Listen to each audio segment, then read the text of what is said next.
Today's first ride on the brand new 2015 Beta RR300.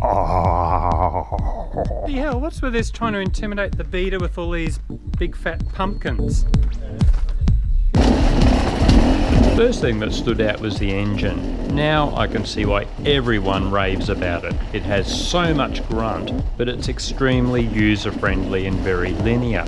It was so easy riding a gear higher in places like this rocky creek bed.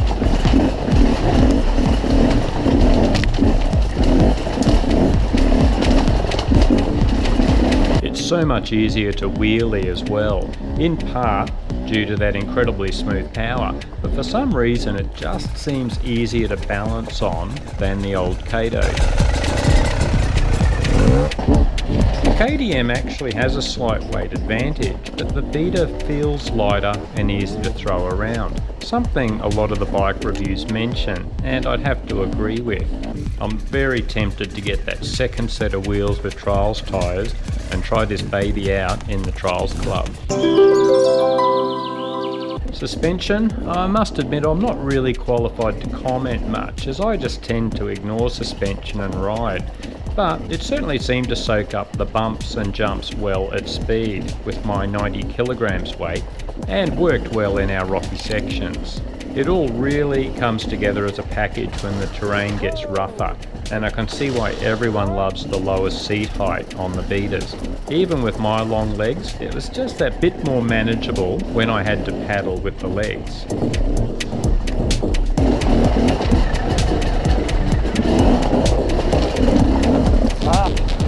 One of the reviews compared all the two-stroke 300s and said the Kato would probably be the choice of the racer, while the Beta would suit the everyday dirt rider. And I reckon that makes sense.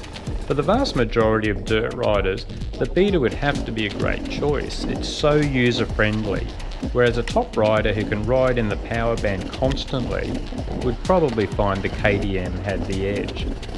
And that's definitely none of us gumbies.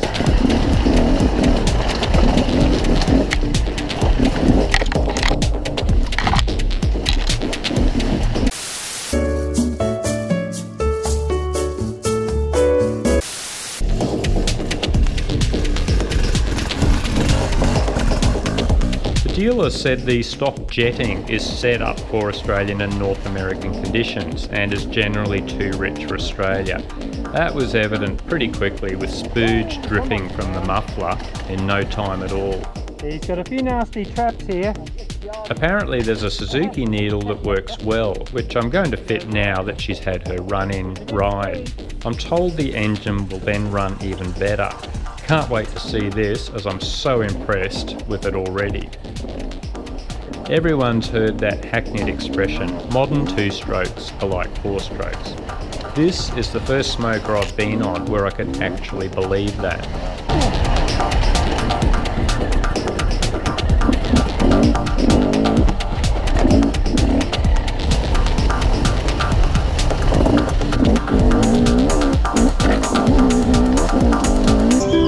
And it's so shiny, I've got to get some new sunglasses.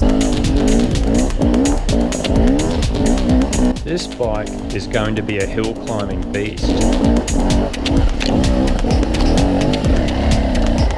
Sorry mate, just thought I might have been able to get around. I rapidly noticed I was doing way better than I had on the 250 EXE, and even my few rides on a 300 EXE. That linear power delivery really comes into play, and I was having far less trouble than normal on hills, and getting a lot further than normal, particularly on a climb that I've only managed to complete on the dirt bike. We normally hit this one with a run-up, but I tried it from a standing start, and was stunned at how the Beta just lugged up with minimal wheel spin.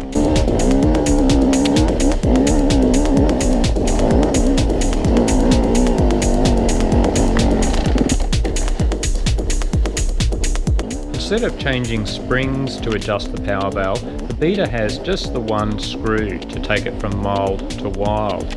I'll have to play with this, but hard to believe you could actually improve on the stock setting.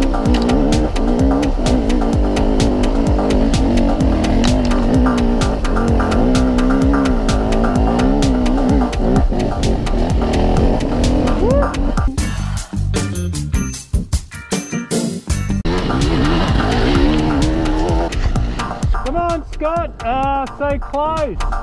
Bugger. Go, P.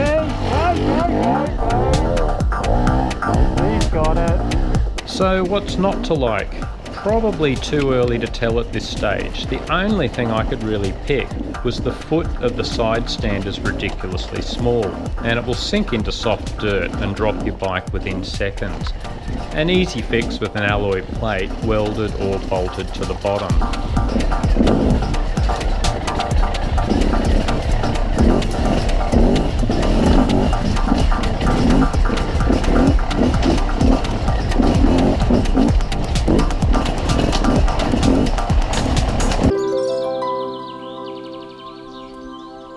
You just can't pick it on the vid, but some of these descents are starting to get pretty ridiculous.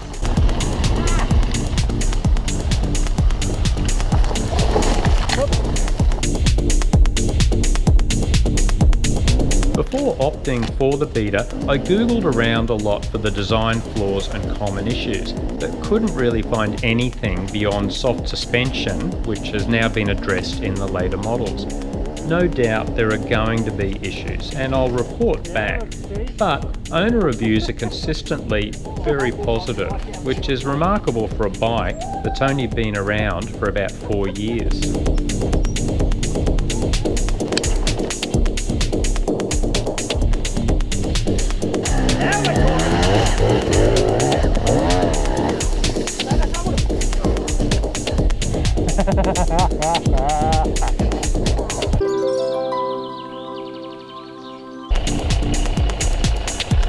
Come on, get some run up!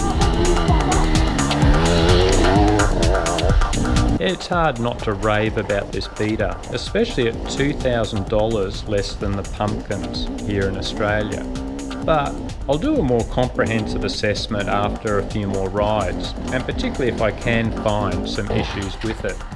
Plus, a bit more of a side-by-side comparison with the 300EXC is in order. Come on, Scotty! Run up! More run up! Looking good!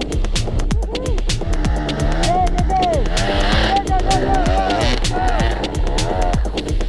That's good, mate, that's good. In the meantime, we'll keep setting ourselves some new obstacles and new tracks in preparation for our Chris Birch training sessions next month. Who's got the reddest bike in the forest?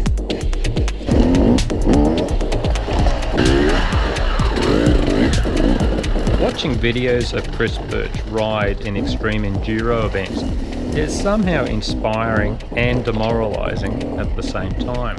So no doubt this is going to be compounded further, seeing the maestro ride up close and personal. Can't wait.